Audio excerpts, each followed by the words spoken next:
नमस्कार दोस्तों। फ्रांस की गवर्नमेंट गिर चुकी है और ये लेटेस्ट न्यूज़ इतनी बड़ी न्यूज़ है जिसका अंदाज़ा नहीं है, क्योंकि फ्रांस एक पिलर था पूरे यूरोप का, जिसने पूरे यूरोप का भार उठाया हुआ था। और मैक्रोन आपको मालूम है, जहाँ देखिए वहाँ पे कूद पहुँच जाता है। कभी चाइना पहुँच गया, कभी यूक्रेन के युद्ध में एंटर कर गया, और उसकी गवर्नमेंट ही पूरी की पूरी गिर चुकी है।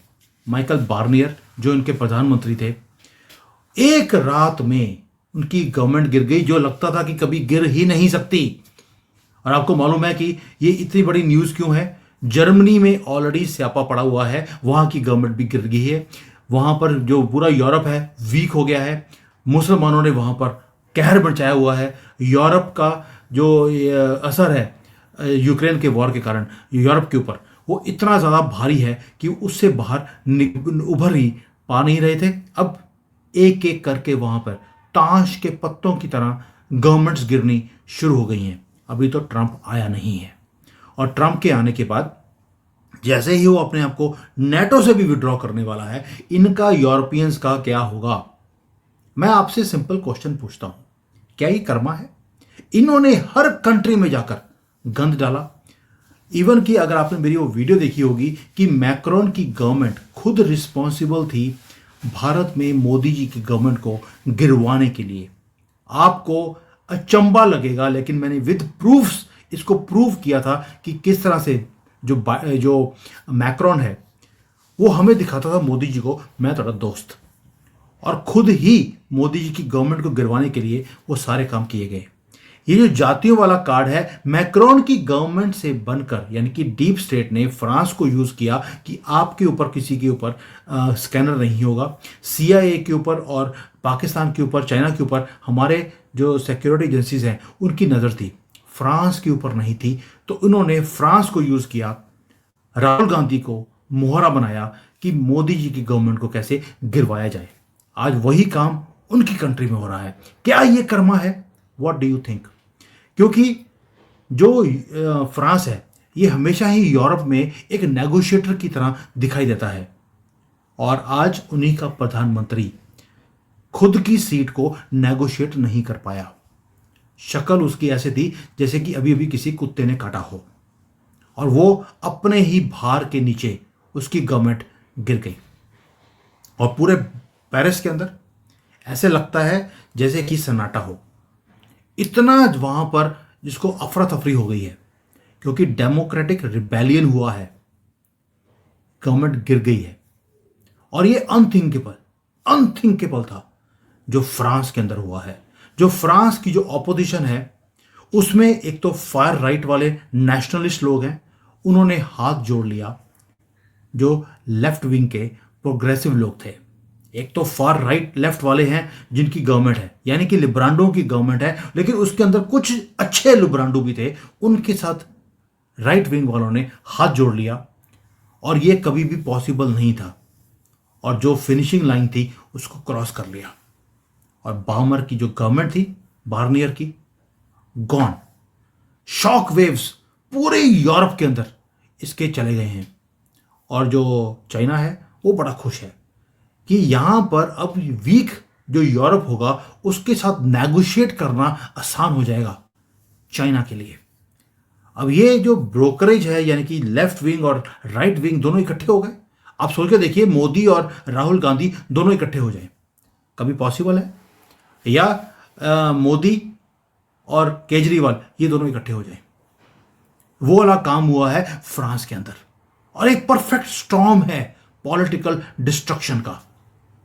दोस्तों, ये पॉलिटिकल डिफीट नहीं है, ये अर्थक्वेक है फ्रांस के अंदर, और इसके असर पूरे दुनिया में जाएंगे। ये सिर्फ फ्रांस तक नहीं है।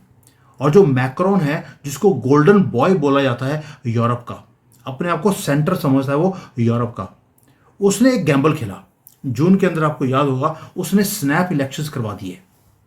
उससे हुआ क्या कि जो राइट विंग के लोग थे उन्होंने काफ़ी ज़्यादा सीट्स हासिल कर ली, जिसके कारण ये सारी की सारी जो कैलकुलेटिव मूव थी वो बैकफायर कर गई। तो ये जो लेफ्ट विंग वाले लोग थे उनकी थोड़ी सी सीटें कम हुई, राइट विंग वालों की ज़्यादा हो गई, और ये फ्रैक्चर्ड जो पार्लियामेंट था उसके कारण अब ये गोल्डन बॉय ये मिट्टी का बॉय बनने वाला है बहुत ही जल्दी।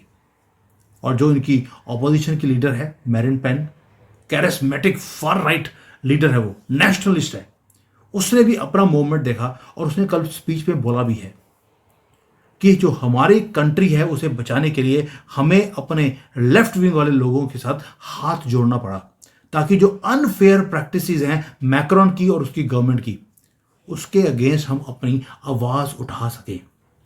ये वही मूवमेंट है जैसे 2014 में भारत के नेशनलिस्ट लोगों ने मोदी जी को जिताया, कांग्रेस की गंदी घटिया वन साइडेड तुष्टीकरण वाली गवर्नमेंट को उखाड़ कर फेंक दिया और दोबारा आने भी नहीं देंगे।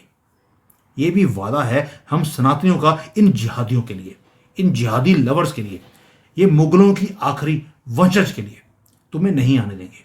वही काम अब फ्रांस ने किया और उसकी जो अलायंस है लेफ्ट लिब्रांडो के साथ, मास्टर स्ट्रोक खेला उसने पॉलिटिकल मैनिपुलेशन का। और ये हुआ क्यों, ये भी समझना जरूरी है। जो ये गवर्नमेंट थी अभी वहां पर लिब्रांडो की, पहले तो पूरी कंट्री को लूट लिया, तिजोरी खाली कर दी और अब बोल दिया कि जितने भी डेवलपमेंट के काम है कंट्री के अंदर वो रोक दिए जाए ताकि जो हमारा डेफिसिट है वो कम हो जाए। लिब्रांडो का सिस्टम ऐसा ही होता है, अपनी कंट्री को ये दीमक की तरह निचोड़ते हैं और उसे बेसहारा करके छोड़ देते हैं। ये इतना भी आसान नहीं है कि अब जो नई गवर्नमेंट बनेगी, बनेगी भी नहीं बनेगी ये भी पता नहीं है। तो यानी कि जो ये करते हैं काम, ये निचोड़ कर कंट्री को फेंक देते हैं। नई गवर्नमेंट क्या करेगी, तिजोरी खाली है। और जो कॉस्ट ऑफ फंडिंग है जो उठाने की बात होती है, वो कॉस्ट इतनी ज़्यादा बढ़ चुकी है कि अब जो फ्रांस की जो तुलना है वो ग्रीस के साथ की जा रही है, क्योंकि ग्रीस एक ऐसा कंट्री है यूरोप का जो हमेशा ही फाइनेंशियल इंस्टेबिलिटी के लिए जाना जाता है। टोटल बैलेंस यूरोप का बिगड़ गया। ये इतनी छोटी न्यूज़ नहीं है कि भाई फ्रांस की गवर्नमेंट गिर गई, नॉट दैट स्मॉल। जो बिजनेस करते हैं वो समझेंगे कि अब यूरोप की दादागिरी भी कम होगी। It is going to make Putin much more stronger, और पुतिन स्ट्रांग होगा, आप समझ सकते हैं कि यूक्रेन का अब क्या हाल करने वाला है। जो इन्वेस्टर्स हैं वो हिल गए हैं, क्योंकि फ्रांस के जो सॉवरेन बॉन्ड्स हैं वो ऐसे हिल रहे हैं, उसका रेट गिरने वाला है। यानी कि कुछ भी अब रुकने वाला नहीं है। ये इतना कॉम्प्लेक्स सिचुएशन बन गई है मैक्रोन के लिए कि उसके लिए पॉलिटिकल चैलेंज है। क्यों? क्योंकि जो नए इलेक्शंस हैं वो अगले जुलाई तक नहीं हो सकते, क्योंकि उसने दिस ईयर जून में जो उसने इलेक्शन करवाए थे, एक साल के पहले इलेक्शन नहीं हो सकते। अब वो करेगा क्या? क्या वो अपने बार्नियर जो इसका अभी प्रधानमंत्री है उसको बोलेगा कि तुम केयर टेकर बन के रहो, या वो नया प्रधानमंत्री ढूंढेगा ऑपोजिशन में से, या वो ऐसा एक पॉलिटिकल स्टेलमेट हो जाएगा, ना कोई गवर्नमेंट बनेगी ना कोई काम होगा। यानी कि फ्रांस की इंटरनेशनल क्रेडिबिलिटी जो है वो पहले ही गर्क में थी, वो और नीचे हो जाएगी। और टाइमिंग देखिए आप, टाइमिंग इतनी इंपॉर्टेंट है कि वहां पर जो नोट्रे डैम एक कैथेड्रल था जो जला दिया गया था जिहादियों की तरफ से, वो बन गया है। और US president elect Donald Trump ने बोला है कि वो इस इनॉग्रेशन में वहां पर भाग लेंगे। उससे पहले फ्रांस की गवर्नमेंट गिर गई। हो सकता है भगवान ने काम किया हो, क्योंकि इसी जिहादियों की गवर्नमेंट ने उस कैथेड्रल को जो हजारों साल पुराना था उसको जला दिया था। आज उसी का श्राप भी मिल सकता है कि ये गवर्नमेंट गिरी है। दोस्तों, आपको ये समझना पड़ेगा कि जो फ्रांस में हुआ है, यूरोपियन यूनियन की स्टेबिलिटी भी खतरे में आ जाएगी। मैंने पहले बताया जो जर्मनी की कोलिशन गवर्नमेंट है वो ऑलरेडी गिरने वाली है, और उसके कारण एक पॉपुलिस्ट जो सेंटिमेंट्स हैं यूरोप के अंदर कि हमें अपने कंट्री को बचाना है, हमें इन जिहादियों के ऊपर जो पैसे खर्चते जा रहे हो हम वो नहीं अलाउ करेंगे। ये जो सेंटिमेंट्स हैं लोगों के, ये एक एक करके लिब्रांडो की गवर्नमेंट को गिरते जा रहे हैं। अमेरिका में लिब्रांडो की गवर्नमेंट थी, गिरवा दी गई वहां के लोगों की तरफ से। यूरोप में भी एक एक कर इटली में ऑलरेडी जो नेशनलिस्ट पार्टी है वो जीत गई है, जर्मनी में जीतने वाली है, फ्रांस में भी ये काम हो गया, सब जगह ये काम हो रहा है। और ये जो पॉलिटिकल एक्सप्लोजन हुआ है फ्रांस के अंदर, it is a fatal blow to European unity. मैं बहुत बड़ी स्टेटमेंट दे रहा हूं, यूरोपियन यूनिटी स्टेक के ऊपर है। और जो ली पेन वहाँ की जो नेशनलिस्ट पार्टी की जो राइट विंगर है, उसने बहुत सालों से अपने आप को पोजीशन करने की कोशिश करी थी कि मैं एक स्टेबल अल्टरनेटिव हूं इस कंट्री के लिए। और अब उसका भी टेस्ट शुरू हो जाएगा। क्या वो कर पाएगी, ये वक्त बताएगा। बट जो नेशनलिस्ट होते हैं उन्हें काम करने नहीं देते ये लिब्रांडो कभी भी। खुद लूटते हैं, कोई भी मीडिया वाला इन चीज़ों को सामने नहीं लेकर आता। तो राइट विंगर्स को काम आसानी से करने नहीं देंगे। लेकिन जो ह्यूमन कॉस्ट है इसकी, जो सब कुछ वहां पर अफेबल हो रहा है फ्रांस के अंदर, वो है कि जो लोकल लोग हैं वहां के, जो सिविल सर्वेंट्स हैं, पॉलिटिशियंस हैं, जो फ्रेंच सिटीजन्स हैं, वो मिक्सचर है उनके अंदर। एंगर भी है, होप भी है, अनसर्टेनिटी भी है कि अब हमारे साथ होगा क्या। और ये फ्रांस वो कंट्री है जिसके अंदर हम फ्रेंच रेवोल्यूशन की बात बहुत बार सुनते हैं, यानी कि रेवोल्यूशन की स्पिरिट है इस कंट्री के अंदर। और वहां पर दोबारा से पॉलिटिकल नैरेटिव लिखा जाएगा जो सदियों में पढ़ा जाएगा। और दोस्तों, कल रात को जब रात हुई पेरिस में, ऐसे लग रहा था कि उसकी लाइटें ना टमटमा रही हैं, माने कि फ्लिकर कर रही हैं। ये ऐसा है कि जैसे कि एक पूरी अनसर्टेनिटी कंट्री में आ गई कि क्या हम बुझेंगे या बढ़ेंगे। ये फ्रांस वालों को भी समझ नहीं आ रही। फ्रांस दोबारा से एक प्रिसाइसली एक मोमेंट पे खड़ा है जहां पर उसके पॉलिटिकल सर्वाइवल की ही बात नहीं है, उसकी नेशनल आइडेंटिटी की भी बात है। दोनों टेस्ट होंगी और दोनों रीडिफाइन भी किए जाएंगी।